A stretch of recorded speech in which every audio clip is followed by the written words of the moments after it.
मेरा आपसे ये प्रश्न है कि श्री राम को मर्यादा पुरुषोत्तम राम कहा गया है। उनके चरित्र से हमें क्या प्रेरणा मिलती है, हमें क्या सीख लेनी चाहिए? सबसे बड़ी बात, भगवान श्री राम को मर्यादा पुरुषोत्तम क्यों कहा गया है? आज हम एक क्षण के लिए भगवान श्री राम को भूल जाते हैं, एक क्षण के लिए भूल जाते हैं। मैं आपसे जानना चाहता हूं, आज जो हम लोगों के घरों में द्वंद्व है, कलेश है, वो किसके कारण है? अमर्यादा के कारण। हमारे घरों में मर्यादा नहीं है। वो पिताजी अपनी मर्यादा में नहीं है, माताजी अपनी मर्यादा में नहीं है, बेटा जी अपनी मर्यादा में नहीं है, बहू जी अपनी मर्यादा में नहीं है, बच्चे अपनी मर्यादा में नहीं है, सेवक घर में है लेकिन वो अपनी मर्यादा में नहीं है। सब अपनी मनमानी कर रहे हैं और मनमानी करने के कारण ही हमारे घर में क्लेश है, दरिद्रता है, परेशानियां हैं, घर टूट रहे हैं। हाँ या ना? किस लिए मनमानी कर रहे हैं? जैसे आज हमारा मन है, क्या भगवान श्री राम का मन नहीं था? नहीं था। जैसे हम लोग शादी से पहले भी तमाम फ्रेंड्स बना के घूमते फिरते रहते हैं। भगवान भी गए थे गुरुकुलम, भगवान तो राजकुमार थे, भगवान की तो 500 हो सकती थी, 50,000 भी हो सकती थी। इतने सुंदर थे, पूरी दुनिया उन पे फिदा थी। ऐसा कौन नहीं था जो राम पे फिदा नहीं था? यही तो मर्यादा है कि सीता के अलावा उन्होंने किसी की तरफ देखा ही नहीं, देखा ही नहीं। ये मर्यादा है। वरदान किसने मांगा? कैकेयी ने। कैकेयी कौन है? Step mother. स्टेप मदर ने क्या वरदान मांगा? राम 14 वर्ष के लिए वनवासी हो जाए। तापस वेश विशेष उदासी, 14 वर्ष राम वनवासी। ये वर्ण किसने मांगा है? कैकेयी ने। वो स्टेप मदर है, सौतेली माँ है। और सौतेली माँ अगर वनवास मांग रही है, और राम की मर्यादा देखो, मेरी माँ का वचन, मेरे पिता का वचन झूठा ना हो जाए, मिथ्या ना हो जाए, इसके लिए राम ने निर्णय किया कि मुझे वन जाना है। आज की संतान क्या निर्णय करेगी इस विषय पे कि किसी माँ बाप, सगे माँ बाप ही कहें कि तुम थोड़ा सा घर से निकलो और जहाँ देहरादून वगैरह इधर पहाड़ों में, जंगलों में थोड़े 1-1.5 महीने तपस्या करके आओ, जंगल में रहना। बच्चे मानेंगे? रखो। नहीं मानेंगे। क्यों नहीं मानेंगे? उन्हें मजे करने हैं, उन्हें तपस्या नहीं करनी है। उन्हें मजे करने हैं। और मजे कब करते हैं? अमर्यादा में रहकर। मर्यादा में रहकर आप मजे नहीं कर सकते, क्योंकि हर मजा की सजा है। जो जो मजे आप ले रहे हैं उसकी हर की सजा है। लेकिन मर्यादा में रहकर जो आप कर्म करते हैं उसकी कोई सजा नहीं। उससे आपका नाम, उससे यश फैलता है। भगवान श्री राम राजा हैं, लेकिन प्रजा पर व्यर्थ का टैक्स नहीं लगाते हैं।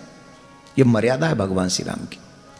भगवान श्री राम जब शूर्पणखा आती है, सीता माँ के साथ में बैठे हैं राम जी, सीता माँ के साथ में बैठे हैं, और शूर्पणखा कहती है कि मुझसे आप विवाह कर लीजिए। तुम सम पुरुष नमो सम नारी, ये संजोग विद रचा विचारी, ताते अब लग रही कुंवारी, मन माना कछु तुम ही निहारी। तुम्हें देखकर मेरा मन करता है कि मैं तुमसे विवाह कर लूं। राम जी ने सीता जी की तरफ देखा, शूर्पणखा की तरफ देखा ही नहीं। ये राम की मर्यादा है। अपनी पत्नी को सीतई चितई कही प्रभु बाता। कोई तुमसे बात करे और तुम उसका आंसर ना दो, ये मर्यादा नहीं है। देखो कहां पे मर्यादा का पालन भगवान श्री राम करते, बड़े ध्यान से सुनना। आपसे कोई प्रश्न, आपसे कोई बात करे और आप उसका जवाब ना दो, तो आप मर्यादा में हो। क्या कहेगा? अभिमानी है, जवाब नहीं देता। और वो भी स्त्री कुछ पूछे और जवाब ना दे, तो अब जवाब देना ये मर्यादा है, जवाब भी देना है। लेकिन एक पत्नी को हम ब्याहे हैं, सामने वाली को हम जानते नहीं है, और सामने वाली जो है सीधे नो एंट्री वाले ट्रैक पे है, जो कि उचित नहीं है, तो फिर उसको क्यों देखूं? जवाब तो देना मर्यादा है, पर उसे न देखना भी मर्यादा है। तो देखा किसको? सीता को, अपनी पत्नी, अपनी भार्या, ये राम की मर्यादा है। और जवाब दिया शूर्पणखा को। अर्थात यहां युवाओं को एक शिक्षा मिलती है, अकारण ही बेवजह हर किसी से दोस्ती नहीं करनी चाहिए। ये मर्यादा के खिलाफ है। आप किसी से भी हैंडशेक कर लेते हो, ये मर्यादा के खिलाफ है, आपके चरित्र के खिलाफ है, आपके कैरेक्टर के खिलाफ है। कोई तुमसे कुछ पूछ रहा है जवाब दो, लेकिन नजरें झुका के। सीता जी नहीं होती तो राम जी नजरें नीचे रखते पृथ्वी पे। ये राम की मर्यादा है। राम की मर्यादा, एक और उदाहरण देता हूं, बहुत ब्यूटीफुल उदाहरण। सीता जी की रक्षा करते हुए जटायु अपने प्राण त्यागने के लिए तैयार हैं। रक्षा किसकी की? सीता मां के लिए प्राण त्यागे उन्होंने। राम जी की मर्यादा क्या है? जिन राम जी ने अपने पिताजी का अंतिम संस्कार नहीं किया, उन राम जी ने जटायु जी का अंतिम संस्कार अपने हाथों से किया। यह है राम की मर्यादा। अपने पिता के समान उन्हें आदर दिया, यह है राम की मर्यादा। अपनी जब राम लौट के आए 14 वर्ष के वनवास से, तो कौशल्या मां के भवन में नहीं गए राम। प्रभु जाना के कई लजानी, प्रथम तासु ग्रह गए भवानी। देखा मेरी मां संकोच में है, इसलिए सबसे पहले अपनी केकई मां के पास में गए। ये राम की मर्यादा है। अपने भाई को हृदय से लगा के रखा, ये राम की मर्यादा है। अपने भाई के लिए अयोध्या जैसा राज्य त्याग दिया, ये राम की मर्यादा है।